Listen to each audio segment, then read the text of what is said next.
Théodose fait du christianisme la religion officielle de l'Empire romain.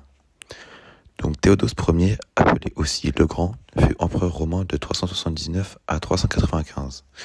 Son nom complet est Flavius Theodosius et serait né à Coca, localisé dans la province romaine de Galice, en Espagne, le 11 janvier 347. Théodose signifiant donné par Dieu en grec. Il régnera donc jusqu'à sa mort le 17 janvier 395. Parlons de son ascension pour être empereur.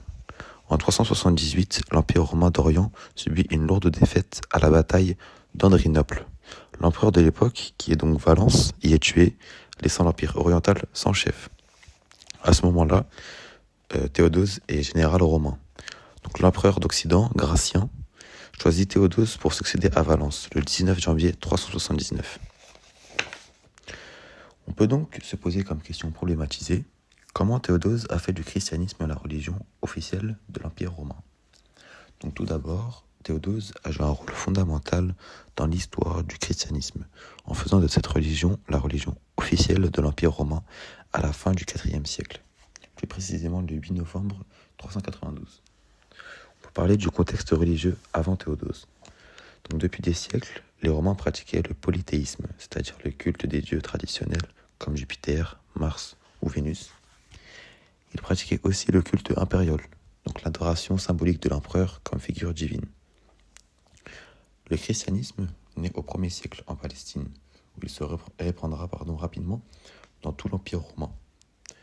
Par contre, les chrétiens refusent le culte impérial, ce qui les fait apparaître comme subversifs, donc comme pour des dangers pour les autres religions. Les chrétiens sont donc mal vus, et donc beaucoup décidaient de pratiquer en secret. En 313, il y a l'édit de Milan, qui a été réalisé par Constantin. Donc cet édit établit la paix religieuse dans l'Empire romain, en autorisant la pratique de la religion chrétienne. Dans la seconde moitié du IVe siècle, le christianisme progresse rapidement. Le paganisme reste influent, ce terme signifiant la religion de ceux qui ne sont ni chrétiens ni juifs pour l'époque. Donc pour résumer cette période avant que Théodose proclame le christianisme comme religion officielle, il faut retenir que c'est un monde religieux en transition. Avant Théodose, l'Empire est donc un monde multiculturel et multireligieux. Le paganisme reste donc dominant, mais s'affaiblit par la montée du christianisme. Quand Théodose arrive au pouvoir en 379, le christianisme est donc légal depuis l'édit de Milan, mais pas encore officiel. Le 27 février 380, Théodose Ier donc promulgue l'édit de Thessalonique. C'est un texte impérial qui a pour objectif d'imposer le christianisme, d'en faire donc la religion officielle de l'Empire romain. Cela donnerait aussi un statut officiel à l'Église catholique. Donc voici un extrait du texte où il montre bien son souhait de rendre la religion chrétienne la religion officielle. Je cite: « Nous voulons que tous les peuples de notre empire suivent la religion transmise par l'apôtre Pierre, donc l'apôtre de l'époque. Cette foi est celle de la Sainte Trinité, le Père, le Fils et le Saint-Esprit. » Donc la réception de cet édit par les populations de l'Empire est variée. Donc chez les chrétiens appelés nicéens, donc les chrétiens catholiques, l'édit est très bien accueilli. Ils le voient comme une victoire politique et religieuse. C'est comme un soulagement pour eux, car le christianisme devient enfin la religion officielle de l'Empire. Chez les chrétiens, cette fois-ci hérétiques, donc des personnes qui se disent chrétiennes, mais qui rejettent une partie des croyances officielles de l'Église. Chez eux, l'édit est mal perçu. Donc des tensions naissent, donc des tensions religieuses, car les hérétiques sont encore nombreux et influents. Et maintenant, chez les païens, donc les non-chrétiens pour l'époque, les réactions sont plutôt mitigées. Les élites traditionnelles, comme le Sénat à Rome, restent attachées au paganisme.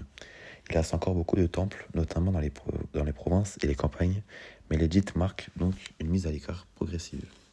On peut donc voir que l'édit provoque des divisions aussi entre les citoyens. Il faut donc retenir que l'action de l'empereur Théodose Ier marque un tournant majeur dans l'histoire de l'Empire romain, voire même du monde occidental.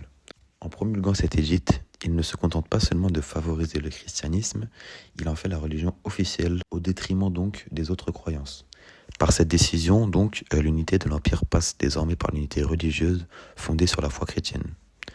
Avec l'obtention d'un rôle central dans la société par l'Église, on peut parler de transformation politique, mais aussi sociale et culturelle. L'Église s'impose comme une autorité morale et spirituelle durable, même après la chute de l'Empire. Avec ça, on peut dire que Théodose ne change pas seulement la religion officielle, mais il prépare la naissance d'une civilisation chrétienne qui influencera l'histoire de l'Europe.